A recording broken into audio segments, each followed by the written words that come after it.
மெய்வெளியின் செய்திகள் ஆதரவு வழங்குவோர் Satcon Holidays.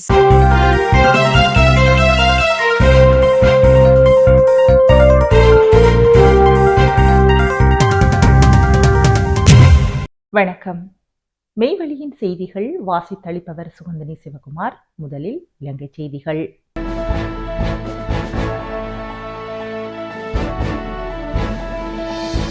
யாழ் பல்கலைக்கழகத்தில் வெசா கூடு சேதமாக்கப்பட்ட சம்பவம். தமிழ் மாணவர்கள் மீது குற்றம் சுமத்த வேண்டாம் என மாணவர் ஒன்றியம் அறிக்கை. யாழ் பல்கலைக்கழகத்தில் வெசா கூடுகள் சேதமாக்கப்பட்ட சம்பவத்தை தொடர்ந்து ஒட்டுமொத்த தமிழ் மாணவர் சமூகத்தின் மீதும் பொறுப்பை சுமத்த முயற்சிப்பதை தாம் கண்டிப்பதாகவும், குறித்த சம்பவம் தொடர்பில் விரிவான விசாரணைகள் முன்னெடுக்கப்பட்டு அவர்களுக்கு எதிராக நடவடிக்கை எடுக்க வேண்டும் என முகாமைத்துவ கற்கைகள் மற்றும் வணிக பீட மாணவர்கள் ஒன்றியம் தெரிவித்துள்ளது. யாழ் பல்கலைக்கழக முகாமைத்துவ பீட வளாகத்தில் அமைக்கப்பட்டிருந்த வெசா கூடு நேற்று முன்தினம் ஞாயிற்றுக்கிழமை சிலரால் சேதமாக்கப்பட்டுள்ள நிலையில் போலீஸ் விசாரணைகள் ஆரம்பிக்கப்பட்டுள்ளது. இந்த நிலையில் முகாமைத்துவ மாணவர் ஒன்றியம் அறிக்கை ஒன்றினை வெளியிட்டுள்ளது. எமது பீடத்தை சேர்ந்த சிங்கள மாணவர்களால் வெசாக் விளக்குகள் காட்சிப்படுத்தப்பட்ட இந்த நிகழ்ச்சி ஒன்றியத்தின் ஒப்புதல் மற்றும் ஆதரவுடன் நடாத்தப்பட்டது. இந்நிகழ்ச்சியை எளிதாக்குவதிலும் அது வெற்றிகரமாக நடைபெறுவதை உறுதி செய்வதிலும் தமிழ் மாணவர்கள் தங்களின் ஒத்துழைப்பையும் உதவியையும் முனைப்புடன் வழங்கினர். மாணவர்கள் இந்த முக்கியமான சமய மற்றும் பண்பாட்டு விழாவை கொண்டாடுவதற்கு ஏற்ற சூழலை உருவாக்க சாத்தியமான அனைத்து உதவிகளும் வழங்கப்பட்டன. துரதிருஷ்டவசமாக ஒரு சில நபர்களால் வெசா கூடு சேதமாக்கப்பட்டுள்ளது. இந்த நாசவேலியை நாங்கள் வன்மையாக கண்டிக்கின்றோம். மேலும் இதற்கு நேரடியாக பொறுப்பானவர்கள் அடையாளம் காணப்பட்டு நடவடிக்கைக்கு உட்படுத்தப்பட வேண்டும் என கோருகின்றோம். அதே நேரத்தில் சில தனிநபர்கள் இந்த சம்பவத்தை பொதுமைப்படுத்தி ஒட்டுமொத்த தமிழ் மாணவர் சமூகத்தின் மீதும் பொறுப்பை சுமத்த முயற்சிப்பதை நாங்கள் கண்டிப்பதுடன் எங்களது ஆழ்ந்த கவலையை வெளிப்படுத்துகின்றோம். இத்தகைய குற்றச்சாட்டுக்கள் நியாயமற்றவை, தவறாக வழிநடத்துபவை. குற்றவாளிகள் மீது தகுந்த நடவடிக்கை எடுக்கப்பட வேண்டும். அதே சமயம் இந்த தனிப்பட்ட சம்பவத்தை ஒரு இனப்பிரச்சனையாக மாற்றும் எந்த ஒரு முயற்சியையும் நாங்கள் நிராகரிக்கின்றோம். ஒரு சில தனிநபர்களின் செயல்களை சமூகங்களுக்கு இடையே பிளவுகளை உருவாக்கவோ அல்லது நமது பீட மாணவர்களிடையே நிலவும் ஒற்றுமையையும் பரஸ்பர மரியாதையையும் சீர்குலைக்கவோ பயன்படுத்தக்கூடாது. அனைத்து மாணவர்களும் பொறுப்புடன் செயல்படுமாறும், தவறான தகவல்களை பரப்புவதை தவிர்க்குமாறும், சம்பந்தப்பட்ட அதிகாரிகள் நியாயமான விசாரணை நடாத்த அனுமதிக்குமாறும் கேட்டுக்கொள்கின்றோம். நமது பீட சமூகத்தை வலுப்படுத்தும் நல்லிணக்கம், மரியாதை மற்றும் சகவாழ்வு ஆகிய விழுமியங்களை நாம் தொடர்ந்து நிலைநிறுத்துவோம் என அந்த அறிக்கையில் குறிப்பிடப்பட்டுள்ளது. சட்ட நடவடிக்கை அச்சத்தால் பசில் நாட்டை விட்டு வெளியேறினார். ஆனந்த விஜயபால தெரிவிப்பு. அரசு நிதியை மோசடி செய்ததற்கு எதிராக கடும் சட்ட நடவடிக்கைகளை எதிர்கொள்ள நேரிடும் என்ற அச்சத்தில் தான் பசில் ராஜபக்ச நாட்டை விட்டு தப்பிச் சென்றுள்ளார். சர்வதேச மட்டத்தில் உரிய நடவடிக்கை எடுக்கப்படும் என பொதுமக்கள் பாதுகாப்பு மற்றும் பாராளுமன்ற விவகாரங்கள் அமைச்சர் ஆனந்த விஜயபால தெரிவித்தார். கொழும்பில் நேற்று திங்கட்கிழமை நடைபெற்ற நிகழ்வின் பின்னர் ஊடகங்களுக்கு கருத்து தெரிவிக்கையில் இவ்வாறு குறிப்பிட்டார். பாதாள குழுக்களுக்கும் போதைப் பொருள் ஒழிப்புக்கும் கடுமையான நடவடிக்கைகள் எடுக்கப்பட்டுள்ளன. இலங்கையில் பல்வேறு ஒழுங்கமைக்கப்பட்ட குற்றச்செயல்களில் ஈடுபட்டு வெளிநாடுகளில் பதுங்கியுள்ள குற்றவாளிகளை நாட்டுக்கு கொண்டு வருவதற்கு சர்வதேச போலீசாரின் உதவி பெற்றுக் கொள்ளப்பட்டுள்ளது. சிவப்பு பிடியாணை பிறப்பிக்கப்பட்ட நிலையில் பலர் நாட்டுக்கு அழைத்து வரப்பட்டுள்ளார்கள். வெகு விரைவில் மேலும் பலர் நாட்டுக்கு அழைத்து வரப்படுவார்கள். அதேபோல் வெளிநாடுகளில் பதுங்கி இருந்தவாறு இலங்கையில் போதைப் பொருள் வர்த்தகத்தில் ஈடுபடும் நபர்களும் கைது செய்யப்பட்டுள்ளார்கள். அரசு நிதியை மோசடி செய்ததற்கு எதிராக கடும் சட்ட நடவடிக்கைகள் எதிர்கொள்ள நேரிடும் என்ற அச்சத்தில் தான் பசில் ராஜபக்ச நாட்டை விட்டு தப்பிச் சென்றுள்ளார். இவருக்கு எதிராக மாத்தறை நீதிமன்றமும் கொழும்பு கோட்டை நீதிமன்றமும் பிடியாணை பிறப்பித்துள்ளது. பசில் ராஜபக்ச அரசு நிதியை மோசடி செய்யவில்லையாயின் அவர் நீதிமன்றத்தில் முன்னிலையாகி தனது தரப்பு நியாயத்தை நிரூபிக்கலாம். இவர்கள் கடந்த காலங்களில் அதிகாரத்தில் இருந்து கொண்டு எவ்வாறு செயற்பட்டார்கள் என்பதை மக்கள் நன்கு அறிவார்கள். பசில் ராஜபக்ச இன்னும் எவ்வளவு நாட்கள் வெளிநாட்டில் பதுங்கி இருக்கிறார் என்பதை நாங்கள் பார்த்து கொண்டிருக்கின்றோம். சர்வதேச மட்டத்தில் உரிய நடவடிக்கைகள் வெகு விரைவாக எடுக்கப்படும் என அவர் தெரிவித்துள்ளார். லலித் குகன் வழக்கில் கோட்டபாயவுக்கு யாழ்ப்பாண நீதிவான் நீதிமன்றம் கொடுத்த உத்தரவு. யாழ்ப்பாணத்தில் லலித் மற்றும் குகன் ஆகிய இருவர் காணாமல் போன சம்பவம் தொடர்பான வழக்கு விசாரணையில் முன்னாள் பாதுகாப்பு செயலாளர் கோட்டபாய ராஜபக்ச இணையவழி ஊடாக சாட்சியம் அளிக்க யாழ்ப்பாணம் நீதிவான் நீதிமன்றம் அனுமதி வழங்கியுள்ளது.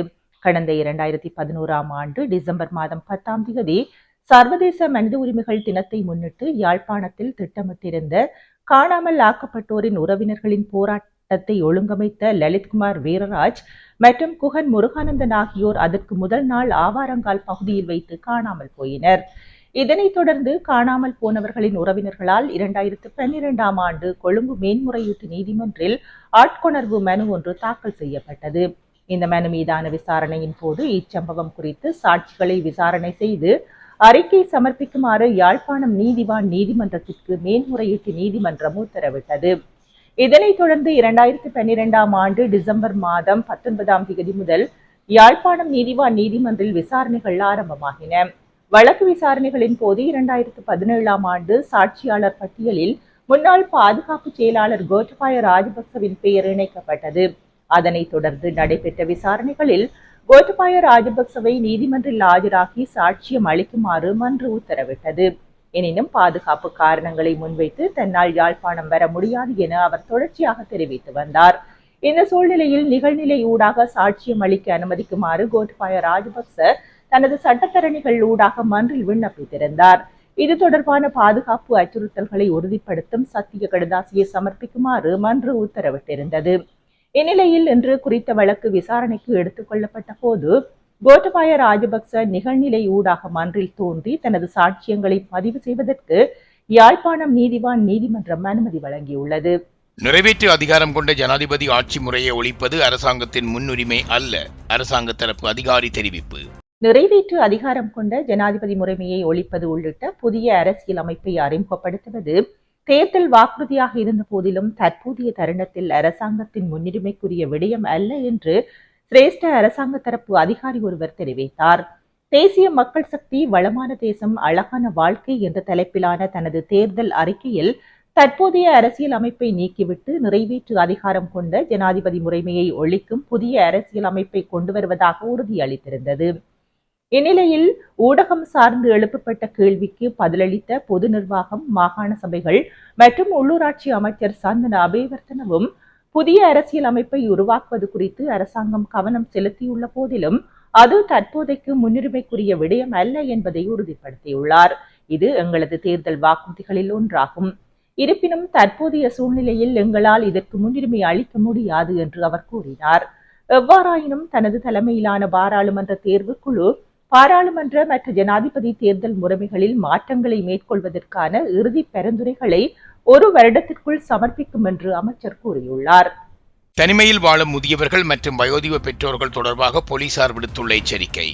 தனிமையில் வாழும் முதியவர்கள் மற்றும் வயோதிப பெற்றோர்களின் பாதுகாப்பை உறுதிப்படுத்துவது தற்போதைய சூழ்நிலையில் மிகவும் உணர்வுபூர்வமான மற்றும் அத்தியாவசியமான பொறுப்பாகும் என இலங்கை போலீசார் சுட்டிக்காட்டியுள்ளனர்.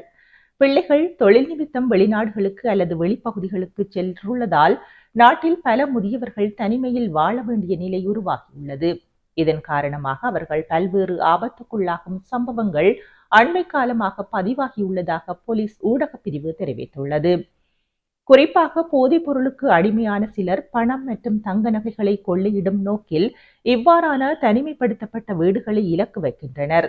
சில சந்தர்ப்பங்களில் கொலைகள் கூட அரங்கேறியுள்ளதாக போலீசார் எச்சரித்துள்ளனர். முதியவர்களின் பாதுகாப்பிற்காக பின்பற்ற வேண்டிய அறிவுறுத்தல்கள் சிலவற்றை போலீஸ் ஊடகப் பிரிவு வெளியிட்டுள்ளது. முதியவர்கள் வாழும் வீடுகள் தொடர்பாக பொதுமக்கள் கூடுதல் அவதானம் செலுத்த வேண்டும் என போலீசார் கேட்டுக் கொண்டுள்ளனர். அதன்படி வீட்டை சுற்றியுள்ள பகுதிகளில் இரவு நேரங்களில் போதுமான வெளிச்சம் கிடைக்கும் வகையில் மின் விளக்குகள் பொருத்தப்பட்டிருக்க வேண்டும். தனிமையில் வாழும் முதியவர்கள் தொடர்பான தகவல்களை கிராம உத்தியோகத்தர் மற்றும் சமூக போலீஸ் குழுவினருக்கு அறிவித்து அவர்களின் பாதுகாப்பை உறுதி செய்ய நடவடிக்கை எடுக்க வேண்டும். இதேவேளை முதியவர்கள் எளிதில் பயன்படுத்தக்கூடிய கைத்தொலைபேசி ஒன்றினை வழங்கி அதில் பிள்ளைகள், உறவினர்கள் மற்றும் போலீசாரின் தொலைபேசி இலக்கங்களை வேகமாக தொடர்பு கொள்ளும் வகையில் பதிவு செய்து வைத்திருக்க வேண்டும் என அறிவுறுத்தப்பட்டுள்ளது. மேலும் பெற்றோர்களையும் முதியவர்களையும் தனிமைப்படுத்துவதை இயன்றவரை குறைத்து அவர்களின் பாதுகாப்பு மற்றும் நலன் தொடர்பில் தொடர்ச்சியான அக்கறையுடன் செயற்படுமாறு ஏற்படக்கூடிய குற்றச்செயல்களை முன்கூட்டியே தடுத்து விழிப்புணர்வுடன் செயற்படுமாறும் இலங்கை போலீசார் பொதுமக்களிடம் கேட்டுக் கொண்டுள்ளனர். வவுனியாவில் 10 கோடிக்கு மேற்பட்ட பணத்துடன் நகைக்கடை வர்த்தகர் ஒருவர் குடும்பத்துடன் மாயம். வவுனியாவில் 10 கோடிக்கு மேற்பட்ட பணத்துடன் வர்த்தகர் ஒருவர் குடும்பத்துடன் தலைமறைவாகியுள்ளதாக கொழும்பு குற்றப்புலனாய்வு பிரிவில் போலீஸ் முறைப்பாடு செய்யப்பட்டுள்ளது.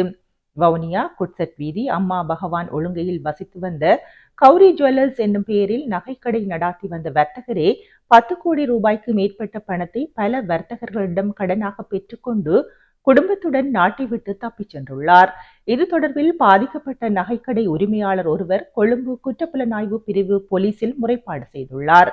41 வயதுடைய இளைய தம்பி சுகுமார் என்ற நபரே தனது மனைவி மற்றும் பிள்ளைகளுடன் சிங்கப்பூர் தப்பிச் சென்றுள்ளதாக தெரிவிக்கப்படுகிறது. குறித்த நபர் கடந்த 15 வருடங்களுக்கு மேலாக வவுனியாவில் பல நகைக்கடைகளுக்கு நகைகளை விநியோகம் செய்து வந்ததுடன் நகைக்கடைகளுடன் கொடுக்கல் வாங்கல் செயற்பாடுகளிலும் ஈடுபட்டு வந்திருந்தார். இவர் தொடர்பில் தகவல் தெரிந்தோர் கொழும்பு குற்றப்புலனாய்வு பிரிவு போலீசாருக்கோ அல்லது 07741010802 என்னும் தொலைபேசி இலக்கத்துக்கோ தொடர்பு கொள்ளுமாறும் தெரிவிக்கப்பட்டுள்ளது. இது தொடர்பான மேலதிக விசாரணைகளை கொழும்பு குற்றப்புலனாய்வு பிரிவு போலீசார் முன்னெடுத்துள்ளனர். செய்திகளில் இனி வருவன இந்திய செய்திகள். Soft ocean breeze. Bentata welcomes you to paradise with Satkin Holidays. Mirasa Beach.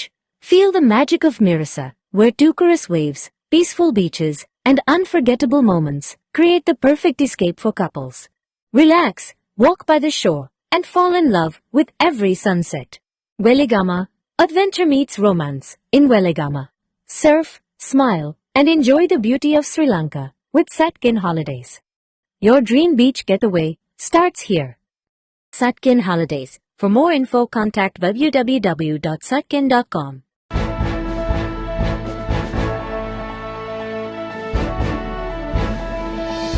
மக்கள் சக்தி இயக்கம் அண்ணாமலை ஆரம்பிக்கும் புதிய கட்சி தமிழக அரசியலில் அதிரடி திருப்பம். தமிழக வெற்றி கழகம் சட்டமன்ற தேர்தலில் வென்று ஆட்சி அமைத்துள்ள தற்போதைய அரசியல் சூழலில் ஜூன் 4ஆம் தேதி தனது பிறந்த நாளன்று அண்ணாமலை புதிய கட்சி தொடங்க உள்ளதாக வெளியாகியிருக்கும் தகவல் தமிழக அரசியலில் பெரும் புயலை கிளப்பியுள்ளது. பாரதிய ஜனதா கட்சியிலிருந்து அவர் வெளியேறி மக்கள் சக்தி இயக்கம் என்ற பெயரில் புதிய அரசியல் கட்சியை தொடங்க உள்ளதாகவும் இதற்காக அவரது ஆதரவாளர்கள் கோவையில் அதிரடியாக போஸ்டர்களை ஒட்டி வருவதாகவும் தகவல்கள் தெரிவிக்கின்றன. குறிப்பாக இந்த புதிய முயற்சிக்கு திரையுலக சூப்பர் ஸ்டார் ரஜினிகாந்த் ஆதரவளிப்பதாக கூறி அவரது புகழ்பெற்ற சிங்கம் ஒன்று புறப்பட்டதே என்ற மாஸ் வாசகம் அந்த போஸ்டர்களில் இடம்பெற்றிருப்பது அரசியல் வட்டாரத்தில் பெரும் அதிர்வலைகளை ஏற்படுத்தியுள்ளது. இந்த நிலையில் இந்த திடீர் திருப்பமானது ஆளுங்கட்சியான தமிழக வெற்றி கழகத்தை வலுவாக எதிர்க்கவும் அதன் வாக்கு வங்கியை பிரிக்கவும் பாஜக பின்னணியில் இருந்து இயக்கும் ஒரு பி டீம் திட்டமாக இருக்கலாமோ என்று அரசியல் விமர்சகர்கள் மிக காரசாரமாக கருத்து தெரிவித்து வருகின்றனர். அரசியலுக்குள் நுழைய தயாராகும் லோரன்ஸ். திருச்சி கிழக்கில் தமிழக வெற்றி கழகம் சார்பில் போட்டி. திருமாவளவன் மறுப்பை தொடர்ந்து பிரபல நடிகரும் சமூக சேவையாளருமான ராகவா லோரன்ஸ் திருச்சி கிழக்கு தொகுதியில் தமிழக வெற்றி கழக வேட்பாளராக களம் இறங்கலாம் என தகவல்கள் வெளியாகியுள்ளது. தமிழ்நாடு சட்டமன்ற தேர்தலில் பெரம்பூர் மற்றும் திருச்சி கிழக்கு என 2 தொகுதிகளில் போட்டியிட்டு வெற்றி பெற்ற முதலமைச்சர் விஜய் பின்னர் திருச்சி கிழக்கு சட்டமன்ற உறுப்பினர் பதவியை ராஜினாமா செய்தார். இதன் காரணமாக அந்த தொகுதிக்கு விரைவில் இடைத்தேர்தல் நடைபெற உள்ளது. இந்த நிலையில் திருச்சி கிழக்கு தொகுதியில் தமிழக வெற்றி கழகம் சார்பில் யார் வேட்பாளராக நிறுத்தப்படுவார்கள் என்ற எதிர்பார்ப்பு அரசியல் வட்டாரங்களில் அதிகரித்துள்ளது. அந்த தொகுதியில் கூட்டணி கட்சி சார்பில் விசிக தலைவர் திருமாவளவன் போட்டியிடலாம் என்ற தகவல் சில நாட்களுக்கு முன்னர் பரவின.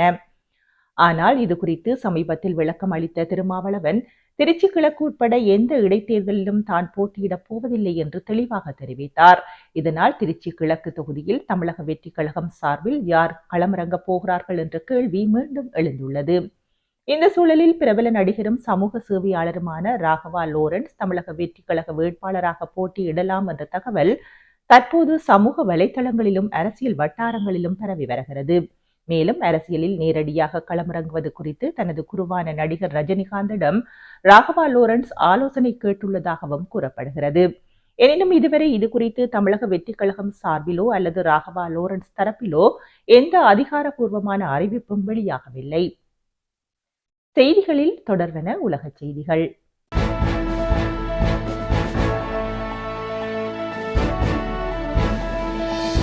பிரித்தானிய குடியேற்ற விதிகளில் மாற்றம், சார்பு விசாவில் தங்கியிருப்போருக்கு சிக்கல். பிரித்தானியாவின் குடியேற்ற விதிகளில் மாற்றங்கள் கொண்டுவரப்பட்டுள்ளன. இதற்கமைய பெற்றோர்கள் சட்டப்பூர்வ அனுமதி கொண்டிருந்தாலும் அவர்களின் பிள்ளைகள் நாட்டை விட்டு வெளியேற்றப்படுவார்கள் என தெரிவிக்கப்பட்டுள்ளது. இது தொடர்பாக உள்துறை அமைச்சகம் 5 குழந்தைகளுக்கு கடிதம் அனுப்பியுள்ளதாக தெரிவிக்கப்படுகிறது. இந்த நிலையில் இங்கிலாந்தில் சட்டப்பூர்வமாக வசித்து வரும் 5 வயது குழந்தைகள் கூட நாட்டை விட்டு வெளியேற வேண்டும் என்று உள்துறை அமைச்சகம் கடிதம் அனுப்பியுள்ள சம்பவம் அதிர்ச்சியை ஏற்படுத்தியுள்ளது. பராமரிப்பு பணியாளர் விசாவில் பிரித்தானியாவிற்கு வந்த பெற்றோர்களின் குழந்தைகளுக்கு இந்த கடிதங்கள் அனுப்பப்பட்டுள்ளன. பெற்றோருக்கு 2031 வரை தங்கும் அனுமதி வழங்கப்பட்டிருந்தாலும் அவர்களின் கணவர், மனைவி மற்றும் குழந்தைகள் நாட்டை விட்டு வெளியேற வேண்டும் என அறிவிக்கப்பட்டுள்ளது. ஸ்காட்லாந்தில் வசிக்கும் இலங்கையைச் சேர்ந்த வருணி ஆராய்ச்சிகே என்பவர் தெரிவிக்கும் போது, நாங்கள் 2022 முதல் சட்டபூர்வமாக வாழ்கிறோம், வரி செலுத்துகின்றோம். ஆனால் என் குழந்தைகளும் கணவரும் வெளியேற வேண்டும் என கூறப்பட்டுள்ளது என்று வேதனையுடன் தெரிவித்தார். அண்மை வாரங்களில் இதுபோன்ற விசா வழக்குகள் அதிகரித்து வருவதாக குடியேற்ற சட்டத்தரணிகள் தெரிவித்துள்ளனர். இதற்கிடையில் குடியேற்ற பராமரிப்பு பணியாளர்கள் நிரந்தர குடியுரிமை பெற வேண்டிய காலத்தை 5 ஆண்டுகளில் இருந்து 15 ஆண்டுகளாக உயர்த்தும் அரசின் திட்டம் அமுல்படுத்தப்பட்டதால் பெருமளவிலான பணியாளர்கள் நாட்டை விட்டு வெளியேறக்கூடும் என எச்சரிக்கப்பட்டுள்ளது. இதுகுறித்து பதிலளித்த உள்துறை அமைச்சகம், பிரிட்டனுக்கு பங்களிப்பு செய்யும் நபர்களை வரவேற்கின்றோம், ஆனால் குடியேற்ற முறையில் ஒழுங்கையும் கட்டுப்பாட்டையும் மீட்டெடுக்க வேண்டும். இங்கு நிரந்தரமாக குடியேறுவது உரிமை அல்ல, அது சம்பாதிக்க வேண்டிய ஒரு சிறப்புரிமை என்று தெரிவித்துள்ளது. லெபனான் மீது இஸ்ரேலின் தாக்குதல், அமெரிக்காவுடனான பேச்சை இடைநிறுத்திய ஈரான். லெபனான் மீதான இஸ்ரேல் தாக்குதலுக்கு எதிர்ப்பு தெரிவித்து அமெரிக்காவுடனான அமைதி பேச்சினை இடைநிறுத்தியுள்ளதாக ஈரான் தெரிவித்துள்ளது. மேற்காசியாவில் நிலவும் போர் சூழலை அமெரிக்கா மற்றும் ஈரான் தரப்பு பேச்சுவார்த்தை மூலம் சுமூக தீர்வு காண்பதற்கான முயற்சியில் ஈடுபட்டன. இருதரப்பும் போர் நிறுத்தத்தில் ஈடுபட்டுள்ளன. இந்த சூழலில் மத்தியஸ்தர்கள் மூலம் இருதரப்பும் அமைதி ஒப்பந்தம் மேற்கொள்ள முயற்சித்து வருகின்றது. அது தொடர்பாக இருதரப்பும் பல்வேறு நிபந்தனைகளை முன்வைத்து வருகின்றன. இருப்பினும் இதுவரை ஒப்பந்தம் கையெழுத்தாகவில்லை. அதில் தொடர்ந்து இழுபறி நீடித்து வருகிறது. இந்த சூழலில் லெபனான் மீதான இஸ்ரேல் தாக்குதலுக்கு எதிர்ப்பு தெரிவித்து அமெரிக்காவுடன் மத்தியஸ்தர்கள் மூலம் மேற்கொள்ளும் அமைதி பேச்சுவார்த்தையை இடைநிறுத்தியுள்ளதாக ஈரான் அறிவித்துள்ளது. முன்னதாக ஈரான் மீது கடந்த வாரம் அமெரிக்கா தாக்குதல் நடாத்தியது. மேலும் அமெரிக்கா போர் நிறுத்த அத்துமீறலில் ஈடுபட்டதாக ஈரான் அதை கண்டித்தது. கடந்த பிப்ரவரி 28 ஈரான் மீது அமெரிக்கா மற்றும் இஸ்ரேல் படைகள் இணைந்து கூட்டு தாக்குதல் மேற்கொண்டன. இதற்கு பதிலடியாக இஸ்ரேல் மற்றும் மத்திய கிழக்கு பகுதியில் உள்ள அமெரிக்க ராணுவ தளங்கள் மீது ஈரான் தாக்குதல் நடாத்தியது. இதனால் மேற்காசியாவில் போர் மூண்டது. போர் காரணமாக கச்சா எண்ணெய் விநியோகம் பாதிக்கப்பட்டது. இந்த நிலையில் கடந்த ஏப்ரல் 9 அமெரிக்கா மற்றும் ஈரான் இடையில் போர் நிறுத்தம் அறிவிக்கப்பட்டது. தொடர்ந்து இருதரப்பும் அமைதி பேச்சுவார்த்தையில் ஈடுபட்டன. இருப்பினும் இந்த விவகாரம் இன்னும் இறுதிக்கட்டத்தை எட்டவில்லை என்பது குறிப்பிடத்தக்கது. இத்துடன் மெய்வெளியின் செய்திகள் நிறைவு பெற்றன. தொடர்ந்தும் மெய்வெளியின் மேலதிக செய்திகளை பார்வையிட www.மெய்வெளி.com என்னும் இணையதளத்தை பார்வையிடுங்கள். மேலும் மெய்வெளி ஆப்பையும் பதிவிறக்கம் செய்து கொள்ளுங்கள். வணக்கம்.